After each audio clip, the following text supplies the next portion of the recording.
Hello, happy Wednesday. We've made it to Mama Soul Care, and this is an exciting time. I'm super happy that you're here. So, thank you for taking these short minutes for yourself. It's awesome that you did that. So, let's dig right in. So, today's topic that I want to cover with you is when is the right time to ask for help? And if you're anything like me, that isn't always as simple as it sounds. And it can be really easy to just take it all on and assume that you can figure it all out.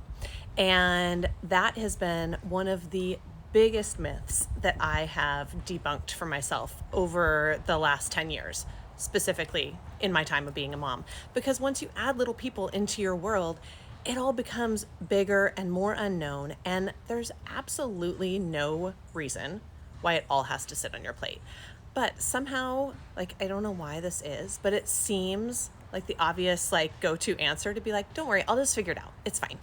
And so what I've learned over time is that's totally unnecessary. It is the fast track to burnout, and it doesn't have to be that hard. And so I want to share with you a couple of key takeaways that I've really incorporated into my life to just get out of that track. So I feel like I visualize a wheelbarrow going down this path, and this path is what we always do over and over again. And that's the easy path. In fact, actually the hard path, but your easy one because you don't have to think about it. So my easy way is to just not ask for help and try and figure it out on my own. But if I jump out of that pathway and try it a different way, these methods are the ones that have really supported me. So I hope that they do the same for you. So let's dig in. So first of all, my number one tip would be to not wait until you're completely underwater to ask for help. It sounds obvious, but there's the slow creep, right? There's constantly a little creep of a little more, a little more, a little more until it becomes too much and you are underwater. So if you can just have a little more awareness of when those things are happening, when that sense of overwhelm is sort of building, then those are your little reminders to go and ask for help, even if it's something totally unrelated to where you actually need the help. Maybe, I don't know, maybe you need help trying to find a new doctor for your child, something like that. But it would free up some of your time if you asked for help folding the laundry or unloading the dishes or whatever that is. So don't think that it has to be related. Help is help, and it takes things off your plate. What could those be? So think about that. And my main thing would be just really try to find ways to, in small, tiny ways, ask for help before you feel like you're literally underwater.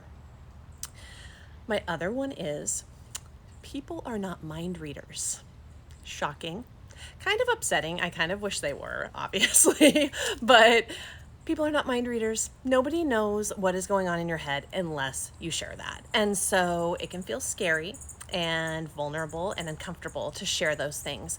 But the more you do it, the less scary it gets. So the more that you ask for help in tiny ways, it becomes less of a thing. It becomes less of a worry to do that. So just remember, when you're wishing that your spouse inherently knew that you wish they would make dinner tonight so that you didn't have to, ask for it. So ask for it. It's okay to ask for that, or ask your kids to help, whatever the heck it is. Just ask for what it is that you're needing, because chances are everybody else is stuck in their own head too. They literally have no idea what you're wanting. So they're not mind readers. Remember that. Also, this one was huge for me as we started our journey of discovering the mental health challenges with my daughter. Is it's okay to ask questions when you don't know the answers. And what I mean by that is if something's nagging you and feeling like it's off or wrong, and your mom intuition is flaring up that just something shouldn't be like this, that's your time to ask questions. And you may not know who to ask, you may not know what to ask, but having that openness to ask the questions and be brave and say, you know what, I don't know, but I don't think this is it.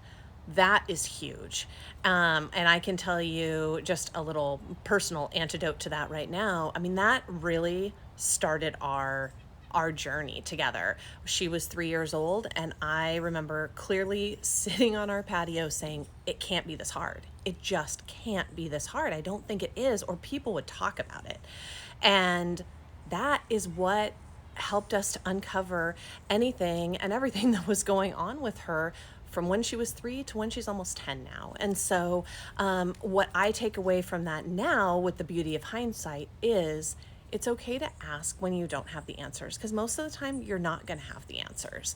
But again, as somebody who is a perfectionist and wants to know, I want to know the whole path, right? I want to know the path now so that I know where I'm going. And the truth is that just doesn't exist. And so being brave and courageous and saying, I'm going to sit in this unknown spot, but I'm going to ask questions and I'm going to see where that leads. And I'm not going to pretend I know the answer right now, because frankly, I don't.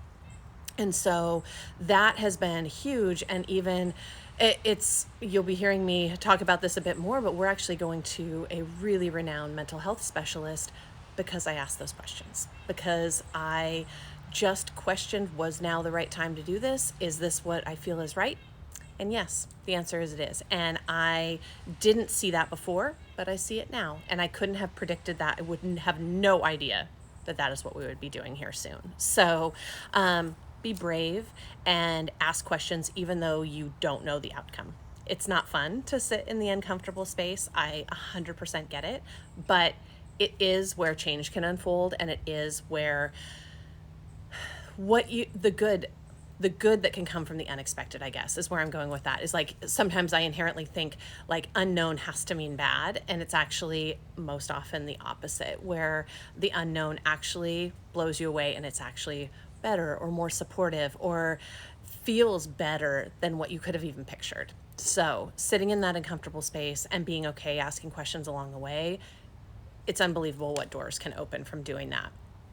And my message would be in all of this, take micro steps. Again, don't like hike to the top of the mountain and need to be up there to begin with. I think the main thing is just finding ways to ask for help in tiny ways all throughout the day, so that it doesn't become this big thing, like this big conversation you have, this big ask that you have.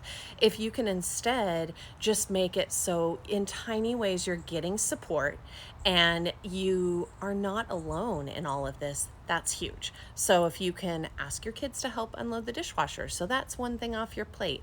If you can, have somebody clean up your yard, so that's an hour off your plate. All those little things that you can do that don't have to be you are huge. So take tiny steps to just move towards that. And the more that you ask for help, the less scary it gets. I 100% can vouch for that. My mom's on now, so she knows. So I hope that these hit home with you. My main point my hope is that you'll hold on to this, is that when asking when is the right time to ask for help, it's always right now. Literally right now. There is no better time, because who knows where it'll go from there. So if you're feeling the urge that you need support, you need more support and encouragement, and you just need more, ask for it. Nobody's a mind reader, unfortunately, and you deserve it. So I hope that this supports you today. Thank you for everyone who joined live. I truly appreciate you taking time out of your day to join me. It means the world to me. So I am going to be having a new program come out. If you're intrigued about this and this message itself just hits home for you, follow along. I would love to have you follow along and hear about all the great stuff that's to come. There's just some really amazing support and community and wonderful things coming your way in the next month or so. So follow along and you'll be the first to know. So with that, I hope you have an amazing day. Thank you for joining me for Mama Soul Care. It always warms my heart to see you. So thank you. And I'll look forward to seeing you next week. Have a good one.